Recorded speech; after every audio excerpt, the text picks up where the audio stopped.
50 seconds and counting. We are go for Apollo 7 at this time.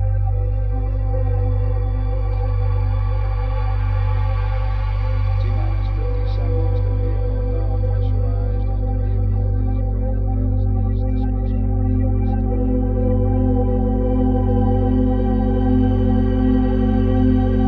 Hey Robert, we're good to go? All right, welcome back everybody. Thank you for being here. Hope you had a good dinner. Thank you for joining us through the live stream as well. Great to have you here. So we're going to have a little Q&A session here in about 55 minutes or so, where you, the audience, will get a chance to ask some of your questions to the members that have been here speaking today, and additionally Stephen Bassett, who joins us as well. But we're going to have a little bit of a roundtable discussion here first and kind of bounce around some of the ideas that we've been learning about today, to get a little bit of an idea. But obviously, just for potential newcomers, Robert Morningstar, we have Michael Schratt, and then we have Stephen Bassett, as I said, from the PRG, and then we have Mark McCandlish, and of course, Joseph Farrell as well. So one of the things I was thinking about anyway, when I hear some of the presentations here today, was about how do we connect some of the work that we've heard about and some of the things that we've been learning about. I think Michael's and Mark's work very much ties together, and it's definitely one part of it. Then we have Robert's work, which is very much about the basis and everything else on the moon that we heard about. And then we have the kind of historical aspect that Farrell went into, of course. So I wanted to ask if there's any way that we can start to kind of connect some of these points that we heard, and maybe we can begin with you, Joseph. The the network, Reinhardt, Galen. We have the Richter and all these interesting characters that show up, right? Is there any way that we can determine if the fruits of their labor is something that led to the kind of work that we saw Michael and Mark present when it comes to some of these vehicles? Talking about the Snowbird, the Hudson Valley Boomerang, the TR-3B. Is there any way we can kind of connect some of this work? I think if you remember Mark's presentation, he was talking about 3 different magnetic fields around a central core with plasma, which would be a nonlinear medium, with capacitors and then dielectrics out of crystal in his back engineering of the physics that he thinks is behind this. Well, if you look back at my attempt to kind of reverse engineer the Nazi Bell story with Richter and his plasma and things like that, one of the interesting things that I didn't mention in the talk was, if you look at the company backing Richter, it's the Allgemeine Elektrizitätsgesellschaft in Germany. They're General Electric. And this is precisely the same company that, if you dig into the details of the Bell, is behind the Bell story. And if you know the principles of the Nazi Bell, Richter is rotating his plasma, he's subjecting it to a precessional frequency, he's subjecting it to electrical stress, and he's claiming he's getting a fusion reaction in his material that's interacting with the zero-point energy. So what do we have? We've got a nonlinear medium, we've got rotation, we've got electrical stress, we've got a precessional rotation, which would mean differential rotation. So you think of the sun again. You go back to the Bell, and what do you have? You've got a central shaft, you've got a plasma-inducing material, you're subjecting it to electrical stress. I happen to think in my reconstruction of the physics that I think may have been involved, you have counter-rotating both mechanical and electrical fields. You have the use of 2 potentials, AC and DC, and they're subjecting this to stress in a plasma-inducing medium. So basically, the concepts are almost identical with what he's talking about. And I think there's another clue here, perhaps in the work of Gabriel Krohn, who was, and again, I didn't talk about him in my presentation, but he was a Hungarian-American genius electrical engineer. I think he's almost as significant, probably as significant as Nikola Tesla, and he's almost completely forgotten. And he did, in 1935, a paper on phase creep and other anomalies in large rotating networked electrical systems. And he concluded that the tensor calculus of Einstein's general relativity could be used to explain this phenomenon. And that's highly significant, because what he's said is he's bringing tensor calculus out of the physics of the very large, and he's bringing it down to the laboratory bench. And he's saying in 1935, you can engineer this stuff locally on the laboratory bench. And of course, he ends up over here in this country. And most of his publicly written books on applying tensor calculus to electrical circuits, they're very difficult to get a hold of. I attempted to get a hold of one book in particular through interlibrary loan, and it was in a corporate library. I could rent it. I could not take it out of the library. I could not make photocopies, and they wanted $1,200, just the corporation that had this. So I've had to make do with picking and finding other books by Gabriel Krohn. So I think he's a huge part of the story, and he ties directly to what he was talking about. And so I think, yes, there's a conceptual connection. Right, because Ben Rich and Ed Fouché, some of the people you talked about, Michael. I mean, is there any evidence that what they built on is something that, the work, the Farrell that he talked about, that they got it from somewhere like that? Is there a similarity between the sources for the work that they used to build all these crafts with? The only thing I would say to that regarding what Joseph had talked about is something we mentioned earlier this morning, where a number of British intelligence officials overran sections of Nazi Germany and started bringing up every scrap of evidence they could do on radar cross-section reduction, different stealth technologies. Sometime in the 1960s, that was put into something called the Dawson Report, and from that point forward, there's been this liaison between the USA and the UK regarding stealth aircraft programs, and so it's anyone's guess just how much they've progressed from this point forward. Right. Mark, do you have anything to add to that in terms of the connections, Well, I have to take my hat off to Joseph Farrell. I think he's done some fantastic research. I am very impressed. Very impressed. Not just in the way that he tracks the financial things that have happened, where the money's gone, how it's been taken and so forth, but how it's been used to simulate and develop technologies that are being sequestered and taken and kept away from us. I don't really know that I can add anything other than the fact that I'm convinced that there are other technologies that are becoming more and more evident even as we speak. Even in last year, in fact, it was almost exactly a year ago at this time, on the 12th of July, I saw an immense cylindrical vehicle hovering near Palo Cedro, probably 15 to 17,000 feet, bigger than an aircraft carrier. And this thing was, it was about a little bit after 9 o'clock at night. The sun had already gone down, but this thing was high enough that the sun was still striking it. And this object, whatever it was using some kind of a visual stealth system that would make it look as though you were looking at the piece of sky that is beyond where the craft is, except that because of the cylindrical shape of the craft and its smooth surface, when it rotated in space, the sun was glinting off of that smooth surface, and when it came around to the point where the sort of a round hemisphere-shaped edge reflected the sun, there was a big flare. And almost immediately after pointing it out to another witness who was at the site, this thing took off like it had been fired out of a cannon. And I've seen a few things on the internet that there are actually some kind of uniforms that some of the special ops people can wear that seem to do the same thing. There are certain materials that are being developed that appear to be able to bend light. And I'm not exactly sure how they do that, but these are some of the other technologies that are coming into play. I've got one witness who lives in the community Moriarty, which is east of Kirtland Air Force Base, where there's alleged to be an awful lot of work on this kind of technology be done by Sandia Labs and other organizations, who said that one day while she was hiking near the perimeter of the military installation that she saw a disc emerge from a cliffside as though the cliff had momentarily been almost like a hologram, and the vehicle emerged right out of the side of the cliff, and then the sort of wavering image of the cliff reasserted itself, and off it went. And it was shortly after that that the base commander of the facility came out and showed an interest in the chicken farm, and they wanted to buy chickens for the base cafeteria, and isn't this nice?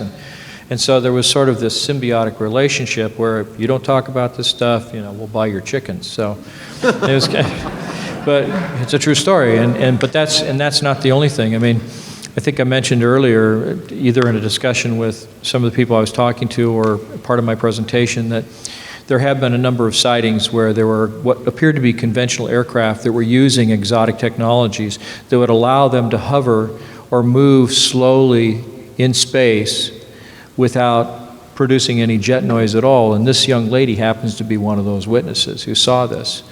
And so at the moment, I'm trying to work with her or send her a number of photographs of different aircraft types to find out whether this is simply an F-35 prototype that's using noise cancellation technology, or whether it's really some kind of mass cancellation technology that they're employing. But I haven't really figured out exactly what kind of aircraft type it was just yet. The one that I mentioned earlier, where it was hovering around a water tower, looked a lot like what was called the F-16XL. It was a modified version of the F-16 that had kind of a delta-shaped wing instead of a large wing and a small wing. But so that's about as much as I can say. Right. Now, gentlemen, open-ended question. So what can we do to move from a place of, speculation and knowing and eyewitnesses and all that stuff into getting closer to some kind of answer of what we actually are dealing with here? I mean, it's a fundamentally such a complex question, right, that is very difficult. But what is necessary, do you think? We can go through around the table if you guys want as well, to kind of get a little bit more certainty, get closer to some kind of answer about this question of what we're dealing with, what the, is it a threat level? Is it something, there's so many components to this, but it's kind of a little bit, what's the next step in the process here to open up this even further and making it even more known? Go ahead. I was very gratified to see the quotation from the Sanskrit describing the Vimanas, because I first read about Vimanas in 1968 as I was going through the Upanishads and the Mahabharata. And as I read it, I said, my God, this makes perfect sense. It's just that we don't know what they're talking about. We don't know the words for these elements that they're using to power their craft. Now, I think, personally, that the breakthrough has already happened, that what we have to do is break a monopoly on knowledge, that we have a problem in this country, that we have a field of physics and we have a field of forbidden physics. And this boils down to the exclusion of the work of Faraday and Maxwell's equations in particular. There are 4 equations systems, and that 3 you can play with, the 4th you can't even talk about in public. So breaking the monopoly on the forbidden physics. But the hope that I have is that this monopoly has already been broken.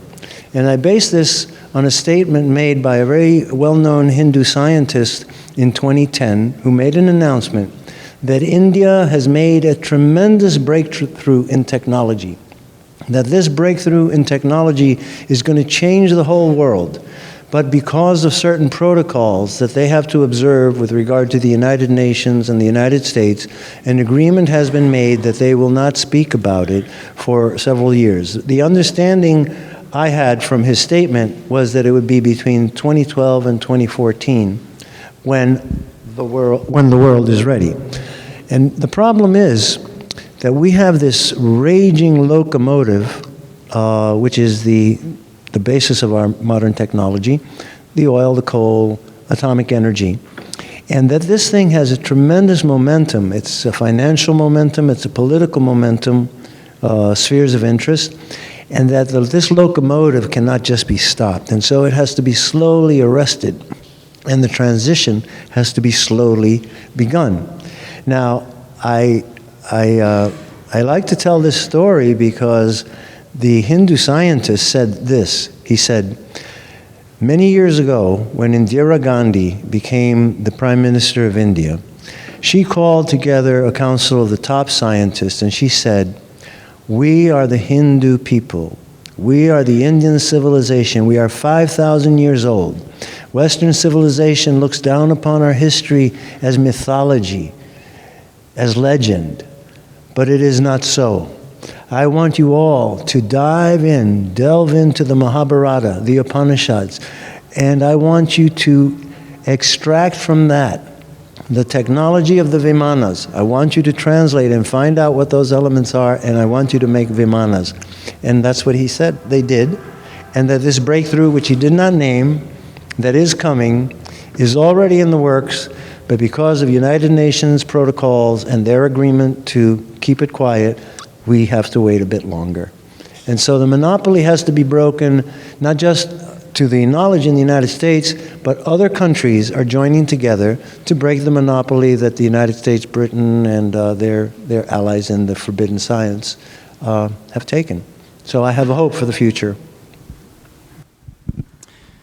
Looking through the 65 three-ring binders of the Leonard Stringfield collection at Lunkton Airport, there was some interesting correspondence between Leonard Stringfield and astronaut Gordon Cooper. And according to Gordon Cooper, the only way that this field could proceed forward, according to Gordon Cooper, was that if the scientific community overruled the intelligence communities and brought the information out to the general public. So it was, in his impression, that this is the only way that this would move forward. Stephen, you've done a lot of work on this, of course, so getting the word out, breaking this. I think this is working. Well, I think if the question is, what is the next step in getting to the truth of the matter on these issues, I think there's hardly anybody in this room doesn't know what my answer is. The next step, assuming another nation, major nation, doesn't take independent action, is to maneuver the U.S. government, which in this case really means the executive branch, the President and the Pentagon, into a position where they have to acknowledge and announce the extraterrestrial presence, which is disclosure, the disclosure event. That's all it is. It's not, dumping 4,000 boxes of files or revealing how many condos and Corvettes the Nazis got when they came under paperclip. It just means that there's an ET presence. Now, give us a few moments or a few days to think about what we want to say next. That's all it is. And it's a very simple thing. And because it's a simple thing, with the right moves on the chessboard, you can actually make it happen. And I happen to believe that it's ready to happen, and it can happen this year. And I talk about that a lot. Meaning that the necessary moves to get the President of the United States to cut a deal with the Pentagon so that both sides are relatively happy with how it's going to be done will come in front of the American people and announce ET presence. Now guess what? After that, all hell breaks loose, and a lot of stuff starts getting resolved very quickly. Now, before I comment further, I do want to make two quick mentions here. First of all, I have to say that based upon certainly what we've heard today and what I'm pretty sure we're going to hear tomorrow, I happen to think this is the most sophisticated conference presentation on this subject matter I have ever attended. And that includes my conferences. This is high level stuff. This is the kind of conference where you get to use all that education you went and got, because you really need it to cover this material. The second thing I want to say is that it's difficult to keep up with everything that's going on, and the people and the research in this field. It's vast. So I'm not up on everything. So I confess today that I have come late to the Joseph Farrell fan club, but boy, am I on board, because this work is extraordinary work. And let me tell you why. The problem with activism, which is essentially trying to get the government to change its policy, and most of you, like me, have lived through some of the most significant activist movements of the 20th century, both in the United States and abroad. So you know what it's like. Is that you can't go to the media, you can't go to the people, you can't go to the politicians with a 67-year historical model of an event that will have 50,000 books written about it and say, have you got 4 days? I want to give you the picture here.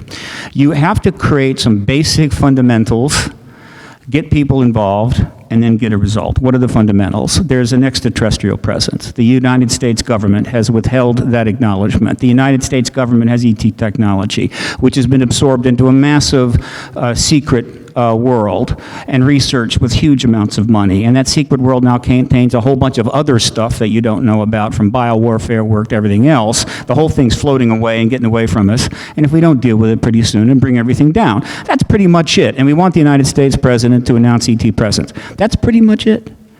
But what happens there is that a lot of people think, okay, that's it. Oh no, that's not it. Let's be clear.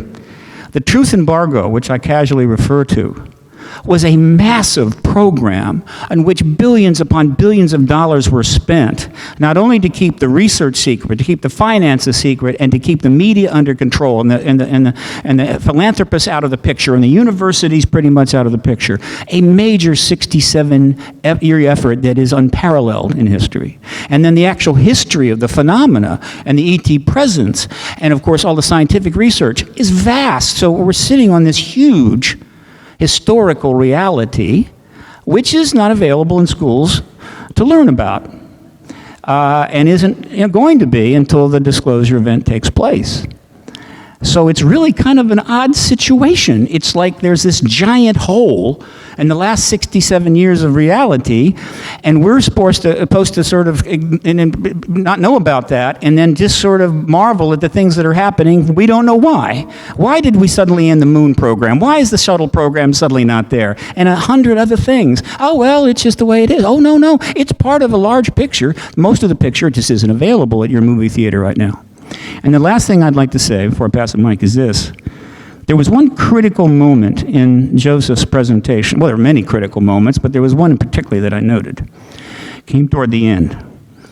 And essentially the particular meme that he presented was that one of the very possible reasons why the secrecy has been so profoundly maintained is that the power of the energy systems and technology that's being worked on, as well as the anti-gravitic technology, if it gets in the wrong hands, could be a serious problem. I'd like to mention something to you may have forgotten about. Back in 1991, 92, actually slightly before 91, there were articles which I read, because I was in Washington at the time, that the military was kind of had a problem in that they had been developing a huge range of very sophisticated weapons and were very frustrated that there wasn't a war that they could use them in. There just hadn't been one for a while. And interestingly enough, about the same time I was reading this article, April Glaspie, whatever his name is, one of the ambassadors, one of the diplomats working with Bush, Glaspie, turns up in Saddam Hussein's office and gives him a little wink nod about, you want to go in Kuwait? It's like, we don't care. And the next thing, he goes into Kuwait, and the next thing you know, we're at war. But nothing like I'd ever seen before. We were at war, and so we're getting the feedback from the war, and of course we're killing lots of people, but that was really wasn't the key thing. What was, we were getting day after day after day of some generals, usually Schwarzkopf or some colonels, saying, here's today's footage. Here is this gun, the nose camera footage from a guided missile launched by a stealth plane 400 miles away. Here it comes in. Here's the bridge it's going to blow up. Oh, there's a bicycle going across. Boom, blows up the bridge, or the house, or the car. And they're just having a hell of a time showing off the incredibly sophisticated weapons, stealth, camera technology, guided, all this stuff. In other words, they had a chance to really use those weapons, and it was on some Iraqis who had stepped over the line, and you gotta break a few eggs. And it finally got so bad that they stopped it because they were getting a lot of negative feedback from Americans are going, you're just showing off just a touch too much here. Right? I mean, these are dead people at the end of these weapons. So the point I want to make is this. Joseph Farrell made a key point that maybe the secrecy is because these weapons, if they get in the wrong hands, could be dangerous. I would like to make the suggestion that they are already in the wrong hands.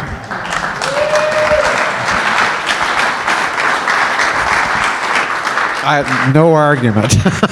No argument. Thank you for that, by the way.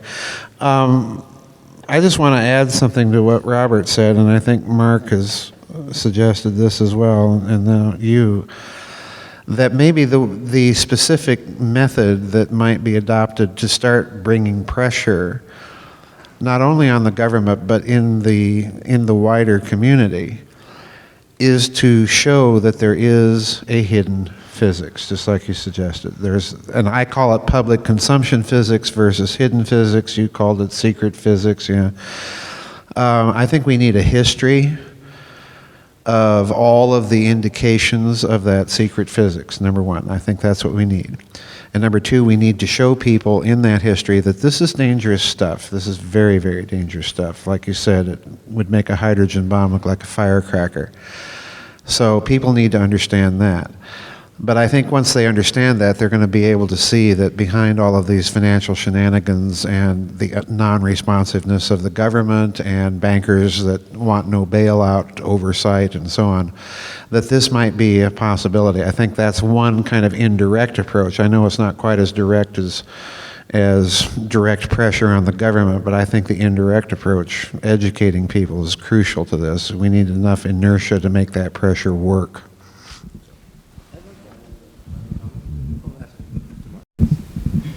Oh, all right. Well, it's kind of hard to know where to start, but what I'd like to say is that I do know a number of scientists who are familiar with this technology and are very excited about the possibility of doing some work, shall we say, in this area. People who would like to experiment with things like the devices that I showed up on the screen. And one of the things that I find universally true in almost every single case of these individuals is that almost every one of them have had close encounters of one kind or another since childhood, are very comfortable with it. And aside from that, I have to say that I've also seen a fair amount of evidence that time travel really is possible, and that these entities, whoever they are looking back across time and they're seeing individuals that at some point in the future have historical significance in bringing this technology forward. Now, I know some of those individuals, and I know that they are eminently qualified to work in this area. And the big problem, of course, is funding, because most of the time the funding is going to come from a company that already knows about this stuff and doesn't want it to come out because they've got the market cornered. So what really needs to happen is that there needs to be private investment. There need to be people, individuals, organizations, groups that come together privately for trying to develop the technology and do it in such a way that it isn't a threat, that it doesn't get out, that the cat doesn't get out of the bag and wind up in the hands of some Sunni terrorists or something. But the other thing I want to say is that I think, having worked in the defense industry for many years as a designer and a conceptual artist, that I've had an occasion to study all the different byproducts of war, what it does to people, what it does to the landscape, the environment, what it does to the mindset of people, whether it's a nation that feels that they deserve vengeance for an act that occurred on their soil, whether or not another group feels that they have to get revenge for a country coming in and trying to take their resources. Whatever it is, it all boils down to a kind of fear. A fear that someone's going to take my stuff, or take my land, or take my life. And people don't deserve to live like that. We're far too intelligent. We've got too much potential. And I think that the powers that be are really working overtime to sort of dumb us down and make us ignore this sort of fundamental truth that we all have this great potential. We have the ability to use these things, use them wisely, use them in a way that's beneficial to the environment and to the planet. And so what we really need to do is put together some people that are willing to invest the time and the money and do so in a private way that's away from that corporate and that government control mechanism. something that will, and that's part of the reason why I've come out and I've talked about this stuff year over year. I paid dearly for the disclosures that I've made. My career is gone. It's basically, I don't have any clients anymore. I sift kitty litter all day at an animal rescue facility. So, and I'm not kidding, it's true. I mean, one by one, my clients basically dropped off the map. People don't like me to say that because it makes it sound like, oh, geez, if you come forward as a witness, you're going to pay a price. Well, believe me, you will. And the reason that I came forward is because the information that I had was so astounding, so monumental in terms of human history and what its implications are. I felt that we all deserve to know. And, you know, I have to say that, you know, in the beginning, and I feel tremendous regret about this, that there were people who encouraged me to name names and dates and places and things like that. And there were other people who I think also paid a price because I didn't know any better. I wasn't a journalist. I didn't know about, you know, maintaining confidences and all that kind of thing. And so I feel terrible about that because it has cost other people their livelihood and their employment and things like that. And I regret that. I sincerely regret that. But I think it's more important that we save the planet from where it's going right now. And so that's the bottom line.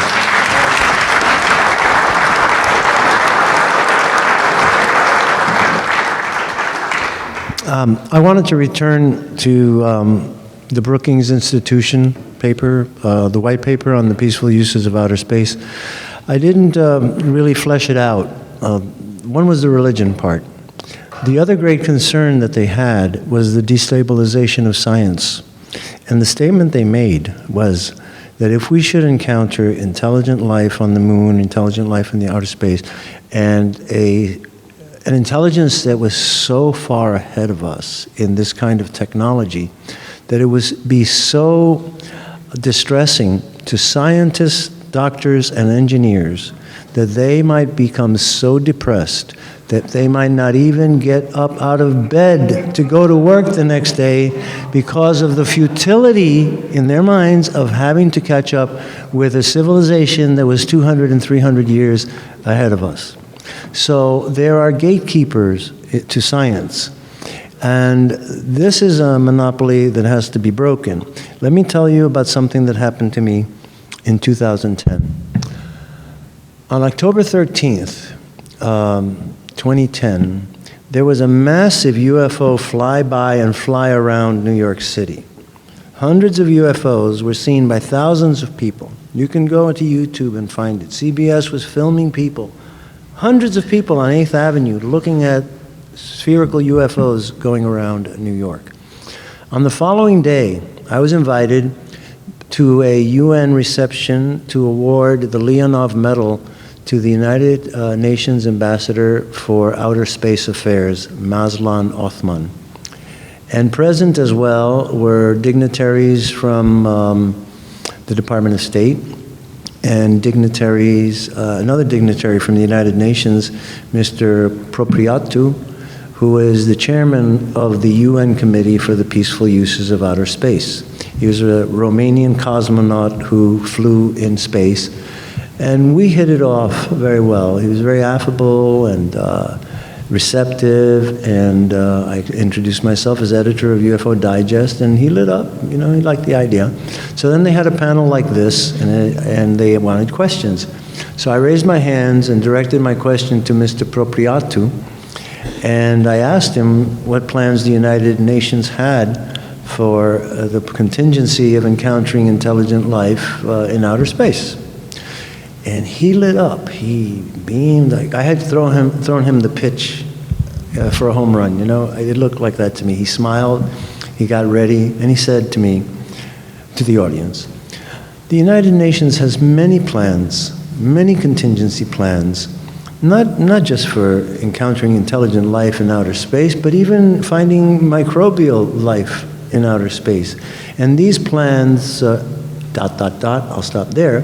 Because at the other end of the table, I saw some shoulders go up like this. I had introduced myself to Madam Othman, and I saw some shoulders go. "Excuse me, I want to say something." She cut him off. Very un-United Nations.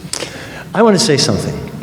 Nothing on this issue is ever going to come to the floor of the United Nations unless it is sponsored by one of three bodies.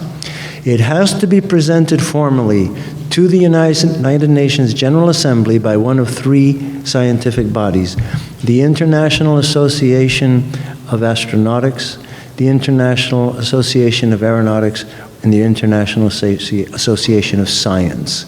If one of these three bodies does not sponsor a motion to take this up in the General Assembly, this will never reach the floor of the United Nations. And there was our answer.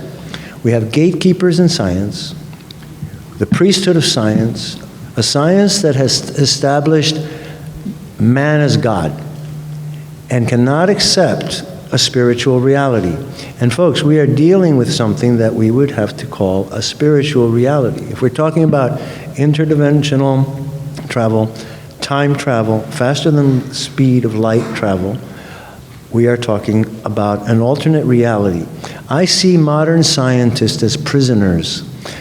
Buckminster Fuller invented a molecule called a carcerand that traps another molecule inside. Well, I see scientists as inhabiting a carcerand. They're entrapped by their own system of beliefs, and they do not want to change those beliefs because their status, their economics, their livelihood is based on that. And the day that's gone, we're all equal. Okay? Thank you.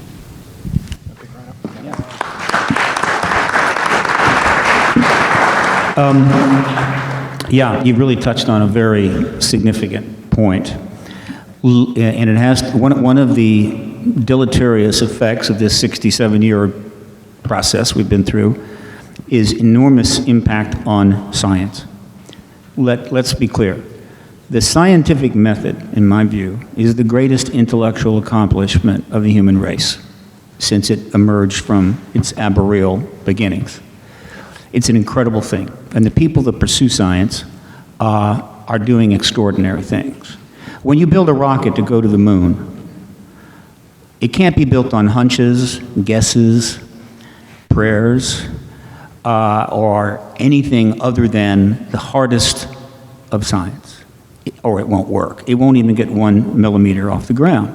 And this is true about a lot of things we do. Okay, so what's the situation on science on this issue?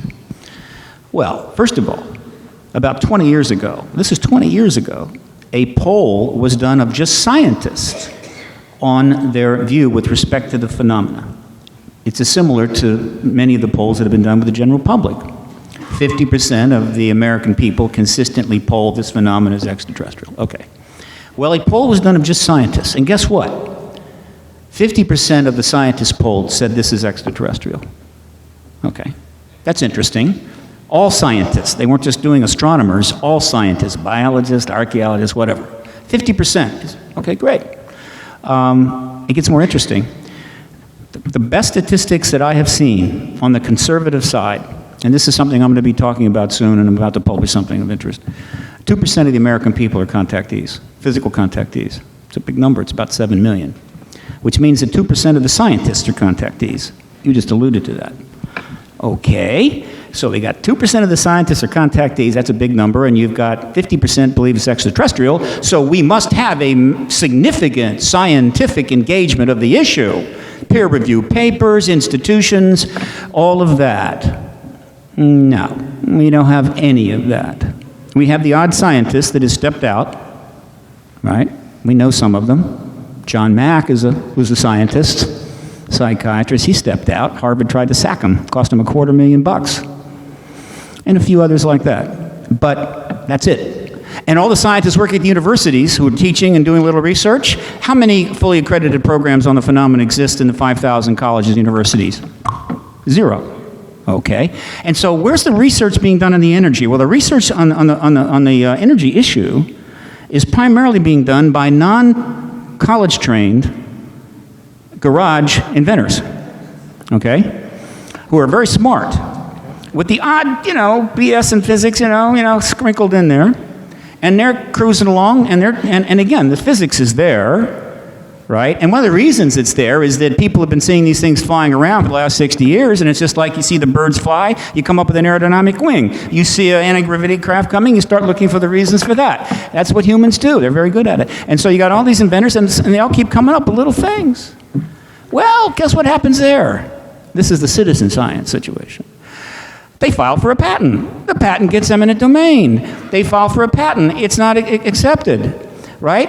Their lab gets closed down. They get closed down, right? All kinds of suppressions all over the board, some of which get to the level of what they call executive action. So being an inventor in this, not easy. So you have a massive scientific suppression that covers the entire scientific community, college level. You've got, citizen scientists being, wow, in the name of what? Right? In the name of maintaining the truth embargo. And so when you corrupt science at that level, guess what? It spreads. If you're a scientist with noble intentions, worked like hell to get that PhD, went through the whole rigmarole. I could have gotten one, but I would have had a nervous breakdown. And you get appraised of this, you know this is going on, and most of them do. Basically, you're compromised. You're in, right? You've just signed up. And so you know that's going on, and so now you are vulnerable to every other manner of corruption that the government wants to do. Now, this happened in the Soviet Union, it happened in Nazi Germany, but it's not supposed to happen here, but it is. And so in the climate area, you've got corruption, you've got violations of all kinds of principles, you've got a breakdown in the system. And so essentially, we have lost a significant percentage of scientific advances since 1947 because a blanket was put over the whole shebang and said, look, you can do your science, but it's underneath the blanket. And that's a tragedy. And just one of the costs of the truth embargo. Well, the question is that done because this is something that they want to keep to themselves, right? This is something that has been achieved at some point, and now they have to try to keep the lid on in some way. Kind of what Joseph talked about a little bit as well, that what if this was developed long time ago, and now in the direction where some science approaching today, it's becoming a little bit too close to that, so it's very important for them to kind of try to keep the lid on. Sure, yeah. Well, yeah, I think I'm going to be talking a little bit about this tomorrow. I think that inevitably when you approach certain ancient texts, and I'm glad that you mentioned that story about Indira Gandhi. I want to talk to you about that. But it's going to be inevitable that this group of people in this breakaway group, secret space program, whatever you want to call it, they're going to be forced to go back and look at ancient texts and compare them with what they're doing. And that's going to be a cloak of secrecy. So this culture of corruption begins to spread. This is what disturbs me. It begins to spread from the physics and engineering into biology, into archaeology. It begins to infect virtually everything, so that the education system itself simply becomes a mechanism, and I really truly believe that this is true to a certain extent, becomes a mechanism for maintaining the secrecy. It's the biggest gatekeeper in our country, and for that matter, it's the biggest gatekeeper in the West. And the illustration of this is, I don't want to mention certain big-name scientists, but they write their popular physics books, and at the end of their popular physics books, they give you a footnote, and they refer you to the back and give you Maxwell's equations. And they're not Maxwell's equations. They're Oliver Heaviside's edits of Maxwell's equations. So there's some of your suppression right there, and then that's taught to the physics students, you see. So we really need, I'm in full agreement with Robert and with Stephen. We need to open up the physics and be aware of this pervasive culture of corruption. We have to start with ourselves. I hope that answered your question to some extent. Can't that be can't that be done? And this can be to anybody without kind of trying to enter into the official world. Kind of what you talked about, Mark. That this is in the field of the private, privateers. That this is something with the knowledge that exists, that we can be outside of the realm that is very much controlled, right? Well, I know that there have been private efforts before. I believe there was an effort that was sponsored by Joe Firmage. And I know one of the scientists who was involved in that. And there are gatekeepers. There's very clearly gatekeepers, high-ranking scientists who are very well established, who sort of follow the same sort of outlook or thinking that Stephen had described.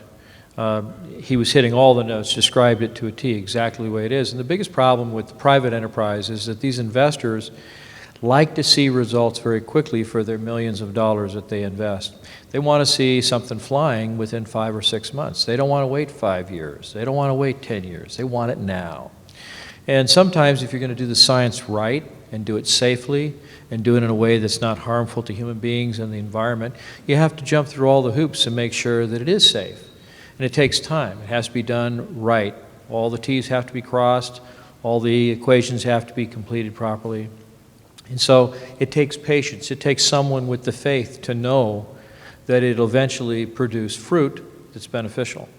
But the problem is that many of the gatekeepers that help to vet whether or not the funding will be allowed are people that come from that particular mindset that don't want the information coming out because they really know how dangerous it is. And they also know that it'll have a dramatic effect on the economy in terms of the production of fossil fuels, energy production, automobiles, anything that depends on fossil fuels for its operation will be affected by this kind of technology. And so personally, I think that the way that you do the workaround on that is that you point out to them that chemicals, petrochemicals, are so much more valuable when they're turned into pharmaceuticals or plastics or synthetics than if you just burn them in the engine of your car. And I would be willing to just bet that there's some chemist out there somewhere who's figured out a way to turn coal into gasoline. But they just are suppressing that like everything else because there's so much of it sitting out there in reserve. It's like money in the bank. They don't have to touch it until sometime when all the rest of the petroleum in the world's been used up, all the most difficult sweet crude in the world to dig up out of the ground has been used up. And now finally, after all this time, America has some of the biggest coal reserves in the world, and so we've got the market cornered and they're stuck. So I think that it's the kind of thing where people have to really be dedicated, devoted to the idea that we can do something new and better, and that it won't necessarily, I think it was Robert who said that there has to be a transitional period where you work through the change so that it doesn't have this negative impact on the economies of the world, on the way people get their jobs, and where they work, what they work on, what they're producing.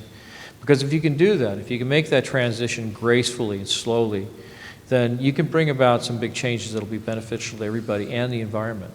So that's about as much as I have to say. But that's kind of like a bottleneck, though, really. I mean, anything that we've developed in the past have been done in fewer hands first, and then it goes outwardly, right? Even think about the printing press or even the internet. It was developed by DARPA, ARPANET, and then eventually that became, I don't know, democratized, if that's the right word, commercialized or available to people, So same has to occur within this field to a certain degree, right? I mean, there might even be people who have already achieved some of this, and they have the knowledge, and they've gone before us, right? But can this be opened up and made available to more people? Well, that's a wonderful analogy. ARPANET, they voluntarily let it out to the public. Now, there's a lot of politicians, old fogey politicians, that regret that now, because most of the politicians were of an age and a generation, they had no idea what the internet was, didn't know how to use an email, and that thing just got out the door. The government let it out the door, and now it has come back around to basically bite them in the ass, big time. The internet is the #1 threat to centralized, controlled, corrupt government. And, it will help bring all this down. But the situation with ET technology, or whether it's ET derived or human derived, is unique, because essentially the situation is this: The government has created an embargo on the ET reality. Let's forget about the tech, just the ET reality. That cannot be acknowledged. Anything that threatens that embargo, theoretically up until today, must not be allowed. And so, yeah, like they let the internet out, they could let anti-gravity out. They just come to us one day, the president go in front of us and say, guess what? My the National Science Foundation has just informed me that we have gravitic craft. And we've been working on it, and they're going to become available. We're going to bring that technology out. Just think of the wonderful things. They're not going to do that. Because the next day, they're going to get 5 million questions on the internet. Where did you get anti-gravitic technology? We want the complete provenance. We want to know the scientists that worked on it. They want their papers, their notes, how they figured it out. We want the whole history of it. And the government knows they can't give you that history because the history has an ET connection, and therefore it'll be denied you. Well, they're good about making up stories, right? So they could make something up. But the American people are getting better at putting holes in their stories, right? It's getting harder to lie. This is a major problem for American politics. The internet is making it harder to lie. Not surprisingly, the government's response to this dilemma was to attend courses on how to lie better. Right? We're going to outwit the internet. And so what you have is you have all of these things being held hostage to a fundamental issue. We are not prepared to announce the ET presence. It's not we're not prepared to announce a great technology breakthrough. No, we can't announce it because we're not prepared to announce the ET presence. And so when people like, certainly Richard Dolan, one of the most important people in this field, period, write what they write, what you start to learn is the cost of all this, right? The cost of all this. Let's respond to something that was just said. This economic transition, if we bring out zero-point energy, which may be partially derived from ET technology of some sort, well, a lot of jobs are going to be lost because we may be closing gas stations in 10 years or whatever. I will stand that completely on its head. If you could, in a reasonable length of time, say within 2 years after disclosure, start installing major energy generators working off of 0 point, producing electricity initially on a high level, factories, cities, and everything else, at 1 cent on the dollar, meaning your electrons are coming for 1 cent instead of a buck, the impact on the economy would be astronomical because you would have lowered the cost of business in a huge range of areas. Most importantly, you would lower the cost of development projects in business. Whereas you've got 1,000 business plans that won't work, drop the energy price by 95%, they all work. Suddenly, millions of people are being put back to work doing things they can now afford to do. Disclosure is not an impact, negative impact in the economy, it is the answer to our economic development. And so by withholding this technology under the truth embargo, they are putting millions of people out of work. They're creating economic crises that are taking your home, your pension, your job, and it's all in the interest of national security. And if the Harvard University or MIT wants to send out some of their fine professors to debate the impact of disclosure to the American people with me, I would be happy to do it. And maybe they can make the case, oh, no. Super cost, low technology, terrible thing. Oh, energy gets that cheap, oh, terrible things will happen. People will drive too much, they'll use up too much, whatever the hell. Let them do it, but they won't do it. And you have never seen it because they can't do it. They cannot win that argument. They can't even begin to win that argument, and so they say nothing. Nothing at all. And we raise these issues on the net, in conferences. I've raised it on CNN, Fox. We've got books out there. They have nothing to say about it because they cannot talk about it. Because if they do, it will hurt their career. You want to know how the America got from being the greatest nation on earth with the most powerful economy and everything else in 1950 to a nation that's on its way out the door with collapsing infrastructure, mass corruption, and $17 trillion in debt, and $200 million in unfunded liabilities. You look at those kinds of actions. You look at that history, and that's exactly the result you're going to get when you follow those policies. All right, very good. That's all right. Let's get to some questions here, shall we, ladies and gentlemen? For those of you who have them, let's line up at the mic there, right? If somebody has a question, yeah. And as I said before, just to remind you guys as well, try to keep it as short as you can, on point, so we can squeeze as many as possible in there, so we don't get too much good stuff going on there. one moment. Ed Brinsley, where are you, my friend? Come on over. I promised you 2 minutes. Yeah, that's right. Ed Grimsley. Yeah, you're going to have a little event happening a little bit later there. Yeah.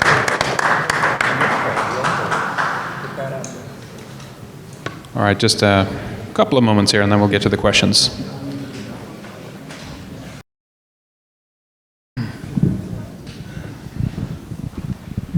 There we go. So tell us, what do you have in store for us? Thank you. Everybody here okay? I'm what's left of Ed Grimsley. These are night vision goggles. And what I discovered kind of made me famous around the world about night vision goggles and what you can see with them. And that the UFOs are real, they're active, but birds and bats and satellites are too. And there's a lot of debunkers out there saying Ed Grimsley's in that. I agree. I'm crazy, but not as much as being too stupid. I'd rather be a little crazy than too stupid. And I want to tell you real quick, tonight, there's a motorhome out here. It's a Toyota, white, with a Ford body, and I'm going to be out there with a lot of night vision goggles. And you people are invited to come out. There's a lot of money sitting there, and I don't want you to walk away with them, so we're going to have some F-16s fly by, and if you leave with them, we're going to bomb you. Now, the other thing being that you cannot, with these on, you can't look out into the darkness and then take your head away and look over there and turn it towards the light, because it's still affected. You might not see it. So you got to be careful about pointing them at a light. You have to also be careful taking flashbulb pictures, lighting a cigarette, smoking, or dropping them, because they're about $3,000 a pair. And I get them for $2,500 and have them specially made. If you want some, fine. But please come out, see, and be aware of what's up there, so that you know a little of what I know, and what these people are talking about is a lot of truth. And there's a lot more going on than you can see.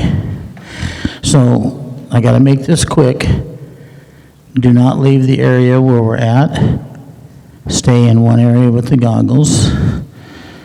And in turn, we'll have a good time and try to share with each other, and respect that I'm going to have about $35,000 worth of goggles out there for you to use free. Now, Kevin Smith had a radio show, and Dr. Roger Lear, and they were both good friends with me, and anything that you folks want to donate will be split for their two families. So, thank you very much. Does everyone know where you're going to be? Remind us where you're going to be again. Remind us where you're going to be again, so people know where to go after we're done here if they want to join you. Oh, I'm not getting old or forgetful, but it's going to be out in the parking lot near my motorhome. It's a Toyota, and if you go out the gate, just down to the left, it'll be there about 150 feet. You can gather. I could probably show you real quick if I have a moment enough, but use as a cup, and there's an adjustment here, and there's one on each eyepiece here and here. And if your eyes don't see it very well, I think I gotta go now. All right, we'll catch that later then. Thanks. My mommy told me there'd be days like this. Okay. Thank you very much, Ed. Okay. It's appreciated. Okay, let's get on with the Q&A. Thank you, gentlemen. My name is Bob Oliver, and I know Ed Grimsley. So what Ed was trying to explain to you is that the night vision goggles represent $4,000, and if you shine them in a light, they're ruined. So do not point it at a light, a car headlight, or airplane light. That will ruin it. $4,000 goggles have the tubes. Gentlemen, the way I see it is we have a lot of social problems as a result of what we're experiencing and talking about. In our own communities, we have police that are framing people right and left. We have a court system that will now not allow you to represent yourself who are deemed a psychiatric threat to the court. Therefore, they want to put you on medication before they want you to tell your story. We have a prison system with 6 million Americans in it, of which that's 5 million more than any other country with the population that we have. And what I see simply, it's not a truth embargo anymore because 1 out of 3 people have seen a UFO. It is now an energy embargo. They are not letting us have free energy. Thank you.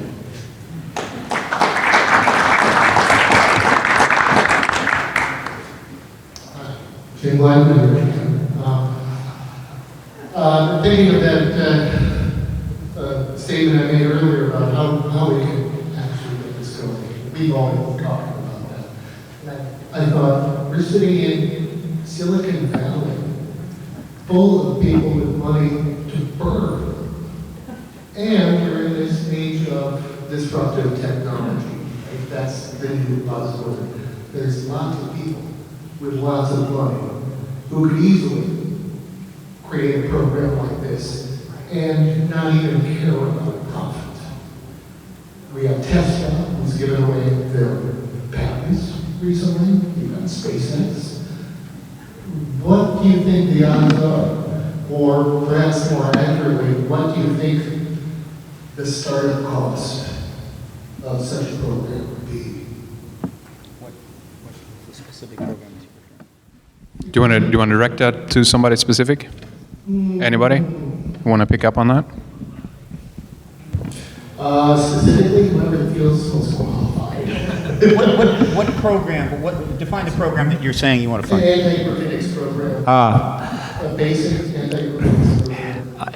Look, here's the problem. The government has a massive anti-gravitics program, okay? In fact, this is something I'll mention. Look, here's another dilemma. You see, you have all of these inventors that are working on some of these technologies. You have people trying to raise money for them. Stephen Greer's been chasing them for years, and that's fine. But the problem is, the government is already way past that. And so the moment the government, is prepared to step past the embargo and disclose, that technology becomes available, all of these other citizen techs are essentially worthless. Now somebody will say, yeah, but the truth embargo could go on another 20 or 30 years, so let's go ahead and do our own thing. Well, guess what? When you try to do your own thing, you get intervened. And having dealt, look, if there are any money to burn, people in Silicon Valley want to sit down with me to have a little chat about how we can resolve this issue, I will take that meeting in a heartbeat. I've been based a lot out of LA, trying to get to some Hollywood people. There's B actresses and actors down there that could fund a program like this. But it ain't happening. Why isn't it happening? Why hasn't Steven Spielberg come forward on this issue? Or any number of other people? I'll tell you why. Because the more money you make, the more powerful you are, the more family you have, the more you have to lose. And the government can make a simple call in the middle of the night from an agency and basically say, Mr. Spielberg, you've got it made. Make more movies, but if you publicly come forward and say ETs are here, we're going to make your life difficult. And what are you going to say if you're Steven Spielberg? Hey, I'll make movies, that's my contribution, that's enough. So who are the people that drive this issue? The people that lost their jobs already. The people that don't have diddly squat, and trust me, I don't have diddly squat, who have nothing to lose. Well, okay, great. You say, fine, they're doing it. But, you know, when you're in that position, you have limits. And so the government has created this massive gap between the people with power and money who could end this embargo tomorrow and the people that are able to do this work. It's like a capacitor plate. And the job of the activist is to connect the top plate and the bottom plate and get a discharge. And that discharge is, in fact, the success of the advocacy movement, whether it's the civil rights movement or the women's rights movement or the right to vote movement for women, gay rights movement, the independence India movement from colonialism. You finally connect the charge between those two plates where the powers that be have separated the activists from the resources, and when those things collapse, it's over. And you get what you want. And that's the dilemma. And so what I have seen in the last few years, I mean, PRG recently got $1 million. Now, it came from a Canadian, right? They feel a little safer up there, all right? A little less concerned about the CIA calling them up. But, you know, after 18 years, the money finally came from a Canadian and not an American. Okay, so we're $1 million down on that particular score, so I'm waiting for the $1 million American dollars to come in.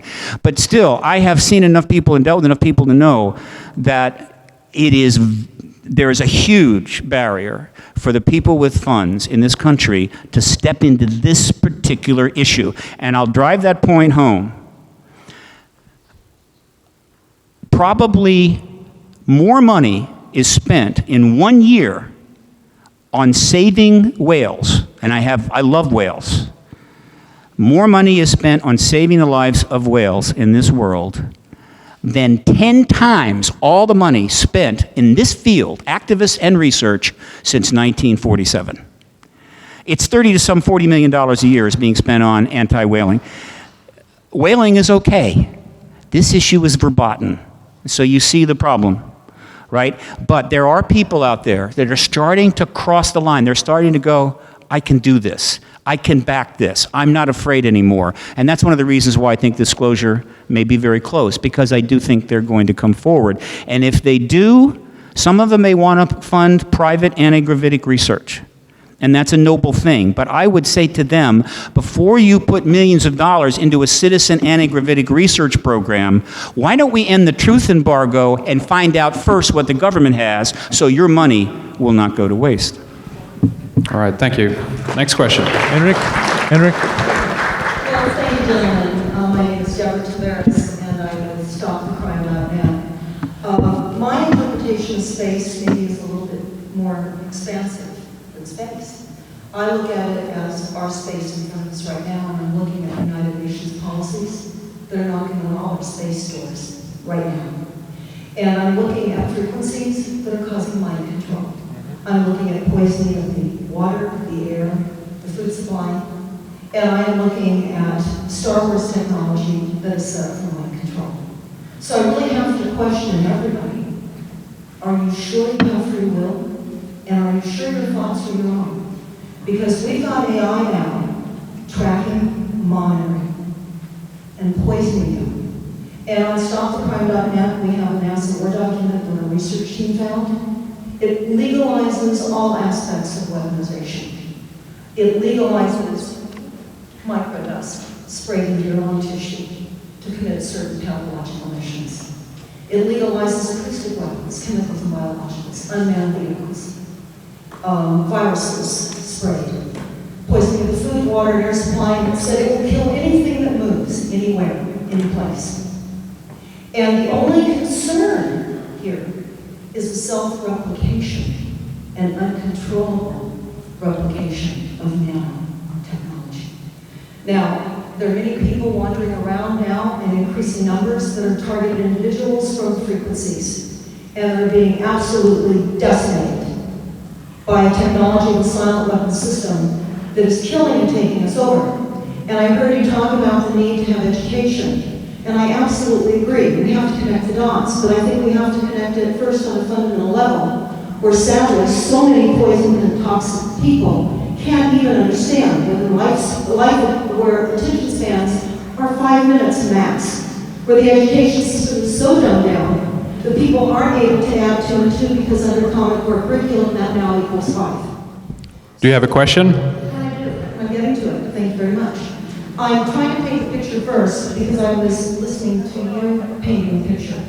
And so... Yeah, but we want quicker questions as well. Please get to the question. I will. So my concern is what I'm not hearing, and what I haven't heard yet is our reality with Senate Report 93549, which is the explanation of how our system actually works. And until we understand that we have a de facto government that's run through the executive branch via executive order, until we recognize our reality, all the other realities like ET and everything else are not going to drive home with people because people are out of work, our jobs are being sent overseas, and we're getting very sick. So how would you address all of those topics? Thank you. Yeah. Address all the topics right now. Madam, I'd like to thank you. Yeah, it's working. Okay. All right. Madam, I'd like to thank you for your question and your colloquy. You have asked a very important question, and that question is, are your thoughts really your own? And I ask people every day to try to think a thought that you have never thought before. That's a very challenging thing to engage in. Try to think a thought you've never thought before, because most of the thoughts in people's heads are not their own. They are being implanted by media, mass media, memes, and photographs. The issue of corruption, I'd like to hit 3 things right now. You talked about corruption. The gentleman came up to the mic about corruption, police framing people. This is happening all over the country. My friends, our nation is under attack, has been under attack for years and years and years, but we have not been able to recognize it because it is subversive. We do not have a vocabulary for what has been happening, but I see clearly those who do not study history are doomed to repeat it, and I have studied history and I see the pattern here. So I have had to coin 2 terms to express what is happening in America and the world today. One term is population pruning. The other term is slow genocide. Our country is being killed slowly. Somebody on this planet hates America more than any other country on earth. And this power is not a national power. This is an association of evil interests that see America as the final impediment to the complete takeover of the world and their philosophy, which is evil. And it has to be labeled. People, one of the problems I have with Einstein, that I said we have to reject Einstein and relativity, is that little insight that he had has been hijacked, and a concept of moral relativity was imposed on us. And there is good and there is evil, and it is not relative. Here's the fallacy. Relativity theory applies to the relativity of physical objects, physical energy. When you're talking about the moral sphere, about ethics, that is not a physical thing. It is not science, it's ethics, and you cannot argue the principle of a moral relativity. Man has a conscience. Humans know, and I say humans, have a conscience, God-given, but that conscience is being perverted by indoctrination and, as you say rightly, mind control. Folks, I came here to change your consciousness. A breakaway civilization requires a breakaway consciousness. Stephen addressed the corruption of science. Science was not always corrupt. Science has always been secret of necessity, but science in our nation was corrupted in 1 year, and that followed the assassination of President Kennedy. The Warren Commission report is the most evil thing that ever happened to this country. It was a reversal of the principles of science to force true a fake theory. It was a reversal of the principles of law, a reversal of the weight and value given to eyewitness testimony. All of it started there. In the years that followed, those who would not conform, those men and women of ethics and morals in the government were weeded out, and a bunch of yes men and yes women who would comply with the corrupt policies of lying as a way of life have taken over. And it is that corruption that has to be extirpated from our society.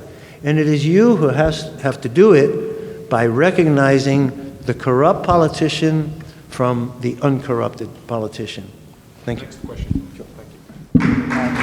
You want to just add something quickly, Mark? Yeah, quickly. I'd like to say a few things. Just quickly. I was hoping to answer Jim Gladman's question about how much would it take to build or start something, and I'd like to address some of her remarks about poisoning the atmosphere and so forth with nanoparticles. First and foremost, as I pointed out in the discussion earlier about the alien reproduction vehicle and that anti-gravity technology, because there are different sizes available or evident, it's also clear that the technology is scalable. And by that I mean that you could probably build one that would fit on your desktop if you just knew what the basic principles of operation were, what the materials were, and that sort of thing. So I think that in terms of the funding requirements, those are scalable too. You could start out with somewhere between $10,000 and $100,000, and if you get some results with something small, then you could go up to something bigger, something that you could put a puppy dog in or a person.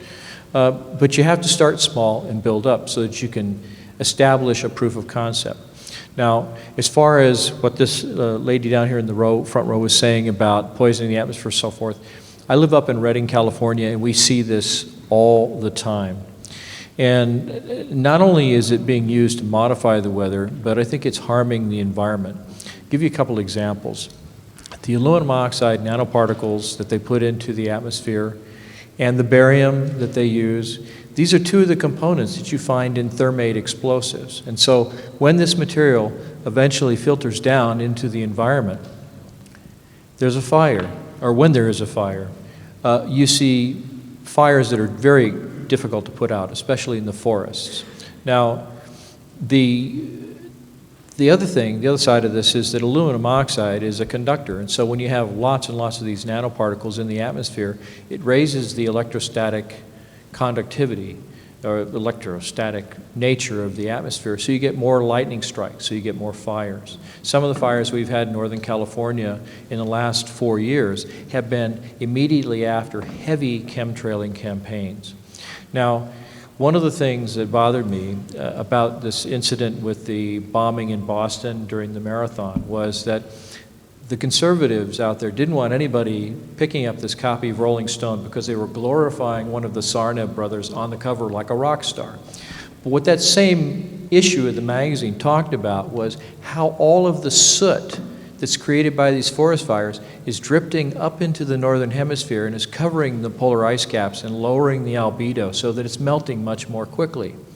So this is something that a lot of people didn't get in touch with, didn't read, didn't see, because someone out there said, oh, you don't want to glorify that guy and make him a rock star. There was more content, more important things in that magazine besides a terrorist. So it is happening. Now, medically speaking, aluminum oxide suppresses the white blood cells in the alveoli, the little air sacs in your lungs. This is the front line of defense against respiratory infection. It also affects the ability of the mitochondria in your cells to help repair damage done to the genetic material in the nucleus of your cells. Barium salts, which are also in this chemtrail spray, also precipitates a condition known as pulmonary fibrosis. It's like scar tissue in your lungs. Mark, can I interject? I'm sorry. I want to give all people oh my the gosh. opportunity to ask well, with the glare of the light, I couldn't. I'm sorry. Yeah, let's try to speed it up here a little bit if we can. Thank you. Yeah, so Bitcoin and relative cryptocurrencies have shown us that the human race can hypothecate as much money as we need. Unfortunately, Bitcoin is not a great construction itself, but it's at least shown us the light.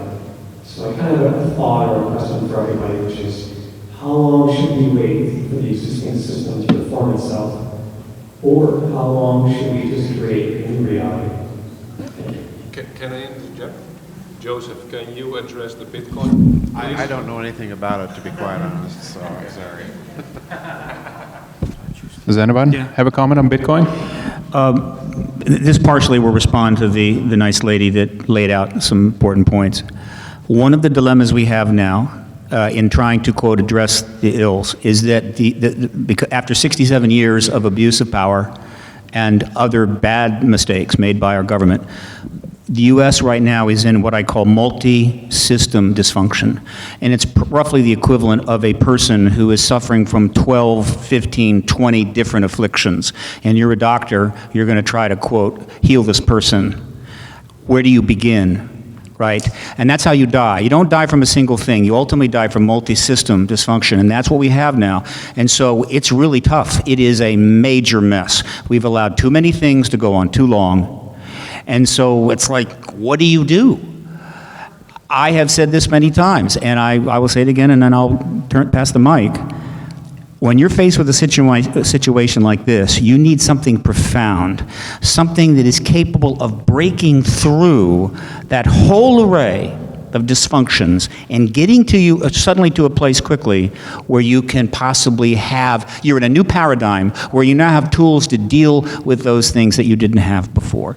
And there is only one candidate that even remotely fits that bill, and that is the paradigm shift that occurs when the world governments finally acknowledge the ET presence and the disclosure event takes place. I believe in the post-disclosure world, for the first time in a very long time, all things become possible again, and we will see the greatest age of reform ever in the human history, and we may actually make progress across the board in all these things. The question was about Bitcoin. Is anybody going to address Bitcoin? It was about Bitcoin? Well, alternative economics. I'll say something about it. Bitcoin is based on the principle on which the American dollar was based, that it was tied into a substance, gold, that was it. Bitcoin has a basic value that is assigned and then divided among the Bitcoins. And it's a real thing that stands for another real thing. What we have is a dollar that stands for air. And that is being undermined and undermined. I'd like to talk about the trap of the derivatives. People don't understand what derivatives were. Derivatives was the collection of all your debt and amassing it into a tranche. And this debt, future profit, was bought and traded by the banks for real money. For every dollar in a tranche, the banks could borrow $1 to $10 of effective real cash. They took that money and through MTNs, monetary treasury notes, they would transfer them electronically overnight, lend them to Asia, and collect 1.5% for the use of it, and it went back and forth and back and forth. So they learned how to make more profit on your debt than your success. Banks used to work symbiotically with us to help us succeed. We succeeded, the bank succeeded. But these diabolical mathematical geniuses figured out how to make more money by your debt. And I say, what they did is they bought and sold the hole in your pocket. And Bitcoin is an attempt to correct that. And the government always comes down on any attempt to create an alternate currency. So that's where we stand, folks. Hey, my name is James. First, I want to say that you guys are like heroes to me. You guys are rock stars and celebrities to me. And Mr. Bassett, I wanted to ask you about the citizens hearing on disclosure. If you could kind of update us if those politicians that you all gave testimony to are in any way advocating for disclosure currently. And then also, as my generation comes into more and more positions of power and influence, how would you all suggest that we help this movement? Okay, very, very briefly. The citizen hearing on disclosure was a huge success. It was filmed, it was webcast. The plan was to then move to the Congress. You know what God thinks about people who make plans, right? That didn't happen. The last year has been very tough. A lot of bad things happen. And so I didn't get to the Congress when I wanted to. On the other hand, over the last year, Congress has gone through what I consider a complete meltdown and is now pretty much approaching what I would call, I don't know, schizophrenia, and it's going to get even worse through the election. And so what's happened is that the Congressional Hearing Initiative, in which the full copy, I have it over there, I'll try to get it, a full copy of the Citizen Hearing on Disclosure, big DVD set, very nice. It's going to be delivered to all members, all the House and Senate offices, as well as certain key people in the White House, and blah, blah, blah, accompanied by a huge media blitz, and an email blitz, and a tweet blitz, which we're going to be asking all of the millennials to participate in hugely, will launch right after the election. Right? When we hope things will have calmed down. Of course, by then, ISIS will be pretty much ruling 3 of the major nations in the Middle East. But it'll be a fait accompli at that point, and there'll be nothing they can do about it. And so we will launch it in November. I'm going to spend at least 2 to 3 months in Washington. Already have a place to stay, given by a supporter.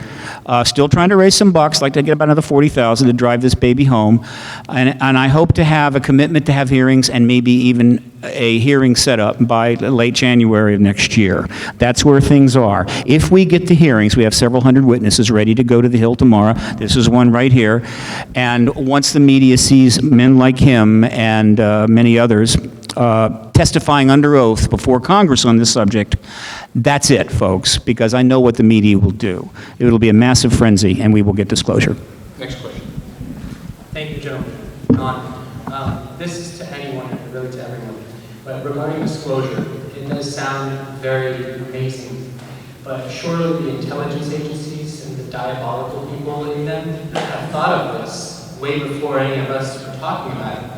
And therefore they must be anticipating this. And so even if we compel people to disclose everything, how are we to know as good people that the government is not going to use deception, which is its best tool, and fake it, or do a number of things like Carol Rosin has spoken about, and others, that there's a plan already in the works in any number of ways to deceive the public. I'm sure you're all aware of that, but that's what I worry about with regards to disclosure. So forgive me. My question is, Yeah, okay. Look, I am sure somebody in the Pentagon or the CIA raised their hand 30, 40 years ago and said, when we finally announce the ET presence, there's a great opportunity there. I think we can really work that one in our favor 30 years ago. But no, this is 2014. And here's what's going to happen. If disclosure takes place, and they have made the very, very unwise decision to play a game, right? Disinfo after that, in order to, quote, manipulate us. 10 million internet bloggers are going to descend on them like wasps. The media, of course, is going to jump to our side a moment disclosure takes place, because it validates everything, and the media, ultimately, once they're freed up, are in the business of making money, getting ratings, and Pulitzer Prizes. And so it's the media and us against the government. And we're going to take apart every word that they put out on this subject, and we're going to take it down to the molecules. And if they even try to distort that truth, we are going to slice them up like a Benihana shrimp dinner. And so it ain't going to work. That's my answer. It can't happen. It's another time. So that ship has sailed. Thank you. Now I'm going to get zapped by lightning. First, I'd like to thank each and every speaker for bringing your information to us. I think it's a very important thing to have, especially at this time in 2014 for everyone, for myself, and for my family, and everybody, humanity. Thank you for humanity. Okay, my question is very simple and short. There's a gentleman, an Iranian nuclear physicist. His name is Moran Kesh. I don't know if you've heard of this gentleman. Yes, with the Kesh Foundation, I think it is. And he's brought forward some information about his type of UFOs, his technology, gravity, and so on and so forth. I'd just like to know if you know about this and what your thoughts are. Yes, I have read some of his papers. I have looked at his work. I know that for a while, at least, after his initial announcement that I believe it was the Iranian government came in and suppressed a lot of what he was talking about, and he had to move elsewhere in order to move forward with what he was doing. Surprisingly, the country France seems to be very happy to bring people like Pons and Fleischmann and other individuals into their borders and develop some of these kinds of technologies, which I think is very refreshing. One of the interesting things that Keshi had mentioned was that he was finding evidence that, believe it or not, plasmas actually seem to have a kind of sentience, that they seem to be controllable by your thoughts, that you can actually manipulate plasma by thinking or willing it to do a certain thing.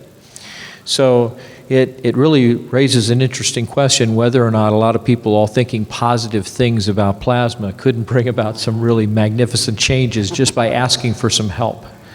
But anyway, I hope I answered the question. I think Joseph does. All right. Let me just add a little anecdote. I don't know anything about Mr. Keshi's research, but what Mark said about plasmas, there was a famous quantum physicist back in the 50s and 60s by the name of David Bohm, and his specialty was plasmas. He wrote a version of quantum mechanics, not terribly popular now, but it was respected back in the day, and he also wrote a wonderful book, Wholeness in the Implicate Order. But Bohm said very much the same thing that Mark said about Keshi. He said that plasmas appear to have some sort of sentient properties to them, so that's very interesting. All right, next one. Hey, how you doing? So I have a question more somebody for Mr. McCandlish here. I'm curious, so your generation, being an aerospace engineer in the 60s must have been an exciting time. And nowadays, I feel there isn't that same excitement. And in the 60s, you guys did everything on draft boards, and today we have AutoCAD. But just in your opinion, do you think we've lost anything in this current generation that your generation had? And what's it going to take for us to actually get it back to the moon? That's a fantastic question. Is this thing on? Can you hear me? Okay, just not close enough. Yeah, fantastic question. This is one of the things that I've actually dealt with directly, because with the advent of computer-generated imagery, I've seen a big drop in the number of requests for my work as an illustrator, because I basically work with paintbrushes, paint, and airbrushes. Doesn't mean that the quality of the work is any less, it's just a little bit longer to produce it than you would expect with a computer. One of the things that disturbs me about computers and how they've influenced the young people in our lives is that they've taken away the social interaction that occurs between young people when they just talk to one another, when they read one another's expressions, when they look at the twinkle in somebody's eyes, when they tell a funny story. Scary moment that I witnessed personally at a sandwich shop that I eat at every day. There's 3 or 4 high school kids standing in line in front of me, and they're all busy thumbing away on their little iPhones. And the kid in front of me is busy writing something, and he hits send, and the other 3 kids laugh. This is a true story. That was when I knew that we were in trouble, because they had lost the ability to talk to one another face to face. And I think that part of what's happening with video games and interactive video type programs is that people are merely becoming reactionary. They're looking what's on the screen, they're reacting, they're using the joystick, whatever the controls may be, to affect a change, but there's no imagination involved at all. It's all reaction. In fact, one of the systems that I worked on at General Dynamics was a tank as an anti-aircraft gun system called the DIVAD tank, Divisional Air Defense. It was a gun system on a turret, but we had Activision come in and design the controls so that the kids that would be using it would know how to relate to the system. That's how bad it is. So in answer to your question, yes, I'm very worried about that. I think that we need to focus on bringing imagination back into the school system, having kids try to conceptualize things that they've never seen or thought of before, so that we can bring that back, because I think it's essential to our growth as a civilization. Very briefly, the millennial generation, which was born since 1985, in many ways is the most extraordinary generation we've ever seen. They have enormous abilities, and but one of the problems is that they are very savvy. And they've already figured out the degree of corruption, They've also figured out all of this dysfunction, and a lot of them are basically turned off by it. And so to ignite the millennials to really get into this, we've got to see some truth. The Congress has got to redeem itself by getting in the truth business. The president needs to redeem himself by backing away from some of the manipulation he's under and so forth. When they see that, I think they're going to get very excited. But right now, they're sort of blanketed by, the situation at hand, which I don't blame them for going, what the, and just partying a little bit. But there's still a chance to do that. This same gentleman found a photo on the internet, and I think you're the best person to answer this. Yeah, sorry guys. Okay, so real quick, I was just Googling after listening to some of your guys' podcasts. I found this image online from Google, just a Google stock image. And I found it interesting for a couple reasons. 3 light sources at the top, you can see lens flare. Yep. I don't know if we mentioned the moon or not, I'm skeptical, but Mr. Morningstar, I just like your opinion, and I'll take my answer on the floor. Thank you. I believe that they are lens flares. Wait. I looked at that before, and I've seen photographs like that in the magazines. I do believe that there are lens flares happening, and I don't take it to be a faked photograph. What I would like to do is get the photo in my computer and run the process that I brought out the crater rim, and that would be the way to tell. But I've seen a lot of lens flares, and they seem kind of typical to the things that I've seen in other photographs that are sometimes mistaken for UFOs. It's a very, very dicey affair. You can be taken in by the reflection of the sunlight from the bevel in your camera can hit the lens and refract. And so I wouldn't say that this is a fake photograph off the shot, right off the bat. I would have to study it more deeply. I'd like to comment also, if it's all right.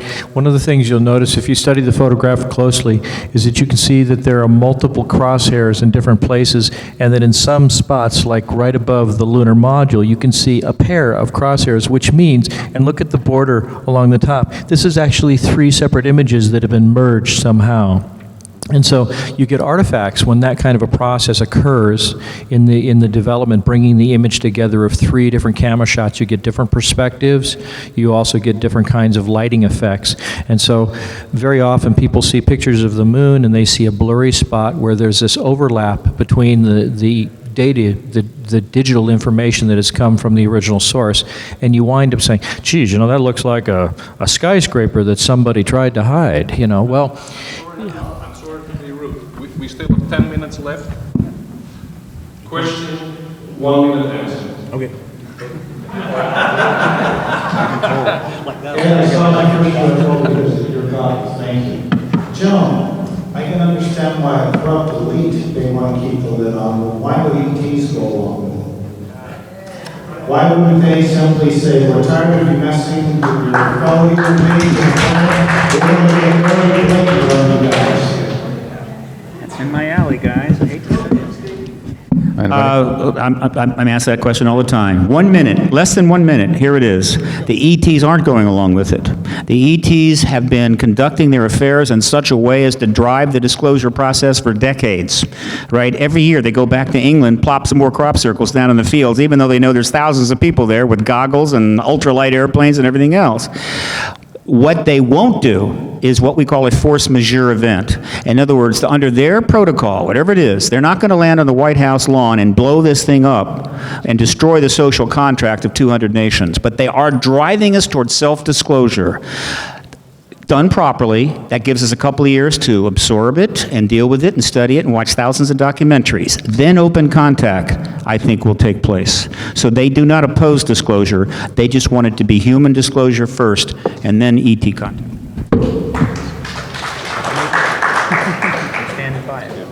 I have a personal experience that I'd like to share that I think is extremely relevant. You only got 1 minute.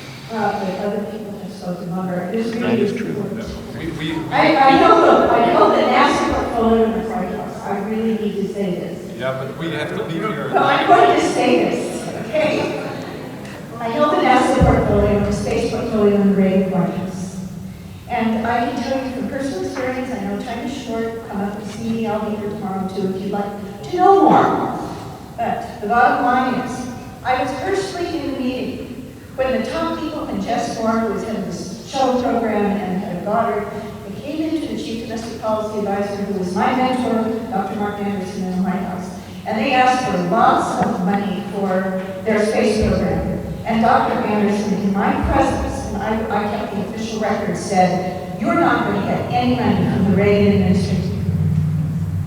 You're going to get $0 from the Reagan administration. So we heard here that the black budget for high technology tripled during the 8 years of the Reagan administration. But I'm here to tell you, at least in the first 2 years, I was in the West Wing of the White House, I over the Oval Office, holding the space and NASA portfolio. It was not from the White House. So where was it from? And I can tell you from personal experience, it was because of Edward Teller.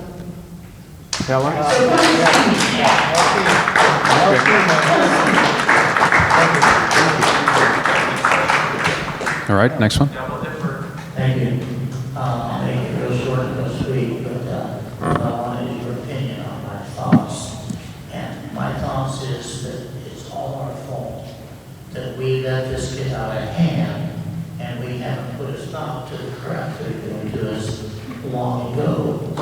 When they stopped teaching the Constitution in the school system, that should have had a clue. When they tell you you got to pay so much money for a medical plan and then so much copay and all that, and they don't teach medicine in school. You go to school, you learn English, you learn how to balance your books and pay your taxes. Why don't they teach a little medicine in school? Like what age, your temperature, what will go wrong, infections, illnesses, and teach that in school. So by the time you turn high school age and out of school, you could be Look, you've raised an important point, and I do try to mention this in my presentations. The American people have to take a significant measure of responsibility for where we are right now. All right? We had a lot of votes in a lot of elections. We've had a lot of opportunities to affect this. We have not done the job. Now, on the other hand, one of the great problems of the rise of a secret empire is that when you absorb so much behind a secrecy curtain, you essentially diminish dramatically the ability of the citizenry to address the problems through the usual processes, because how do you address a problem you don't even know you have? And so secrecy is poison to a democratic process, but there has been plenty of opportunity for American people to step in. They haven't done it, and so they got to step up and own some of that. I would like to say one thing. Ed, you can be crazy and you can be right, okay? I can be crazy and I can be right. All I can say is I'm being pushed over here to stop now. No, you're not being pushed. You're wasting my time. I'm trying to hurry for you, okay? Listen, all the people need to get together and start thinking right and start doing what you want and take your country back. Right. All right, next one. My name is I was born in Vail. I believe the culture there has been sufficiently protected to remain the victors of World War II in a 10th Division style, if you're familiar. Will the speakers consider integrating with that potential to educate the citizens of the legacy deserved from being that type of victor of World War II, so that we can edifice or enlighten the citizens of how to embrace that type of victory? Because it's not commonly known. Most people don't wake up and become Joseph P. Farrell or Robert Morningstar. Are you willing to dedicate any education to the local culture? Because I still believe we are protected and value releasing what needs to be done in a proper manner for the entire global culture. And what's the... Okay. Any quick comments?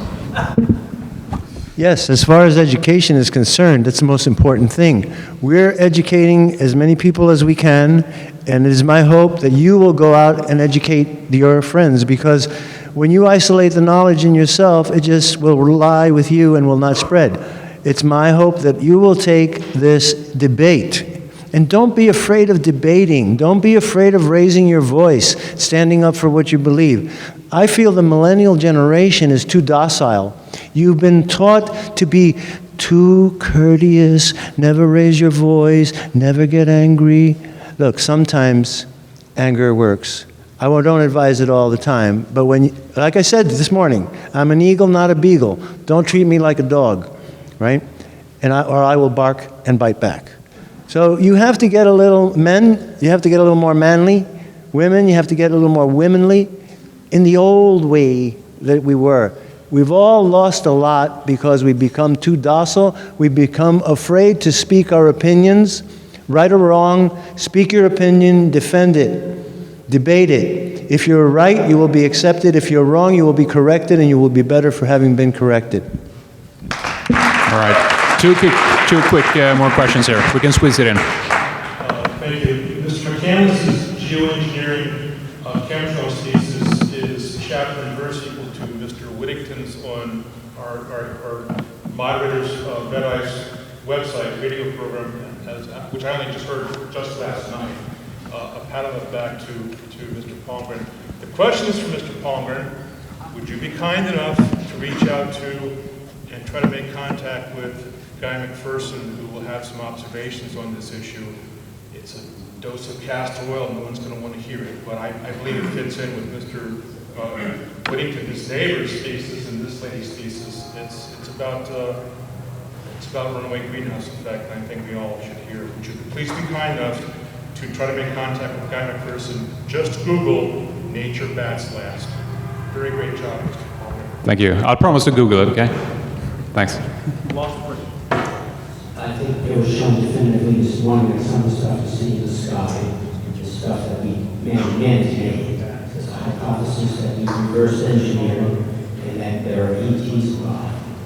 But perhaps we should go back to the disclosure news conference, and where a gentleman said that they've identified 50 different ETs. And I would suggest, gentlemen, that some of them are not benevolent, and that may be one of the reasons there's not disclosure. Yeah. Cliff Stone did say that. It's not known how many species are dealing with us, but we do have over 1 million contact reports that have been submitted to researchers, 500,000 to Whitley Strieber. And so we have a pretty good idea of the 4, 5, 6 primary groups. And there may be some others that have come and gone. And from that contact reports, the contact accounts that have been submitted, we have a pretty good idea of their general behavior. And some of the behavior is definitely suspect. Some of it clearly violates some of our moral code. But overall, when you look at the sum and total of their activity as best presented by the contactee reports, and not getting into the fringe theories that bubble up, and that's going to happen, their actions are not evil. They are occasionally upsetting, and there is some point for concern, and I think we will learn some unsettling things post-disclosure. But I believe that the evidence is that the fundamental program will be positive, and we will be relatively comfortable with the truth once it comes out post-disclosure. But that's not a certainty. But the overall basic evidence points there, and the assertions about really awful stuff with respect to ETs comes from a much from an evidentiary base that's much smaller. But because it talks about terrible things, you can't avoid it, because it's possible. But body parts and vats of humans and all this other stuff, the evidence just isn't there. And you can make a very strong philosophical argument for why evil ETs doesn't make any sense. But I'm just saying, I've been at it for 18 years, I've seen and heard a lot. I am not uncomfortable about the truth that I expect to learn post-disclosure. Mark, quick. I want to comment briefly on his comment about geoengineering and how it relates to ETs. Because we see so much of this kind of activity, and I'm talking about both unusual craft in the skies and chemtrailing, it's become apparent to me that the chemtrailing is very much like the chaff that they used to put into the air to defeat the tracking systems of radar because it's very reflective. It's reflective of a couple things. It's reflective of radar, but it's also reflective of light, especially if you've got a set of night vision goggles like Ed Grimsley. And so one of the best ways to obscure flight operations of a very exotic form of propulsion is to basically blanket the area prior to flight operations with chemtrails. Now, Dane Wigington is a friend of mine, and I've asked him to take a look at this sincerely, and he's still sort of up in the air as far as his answer, but I can tell you personally that where I have made my observations, I've been at a location that's further east of the metropolitan Reading area when the chemtrails came in off the ocean, and I've seen flight operations above the chemtrails that could not be seen from the city limits, but beyond those, when you're much further out, you can see the activity occurring. And so I know there's a connection. I've seen it. All right, well, thank you very much. I think we need to begin to wrap up for this time. So give the gentleman a round of applause, everybody. Thank you.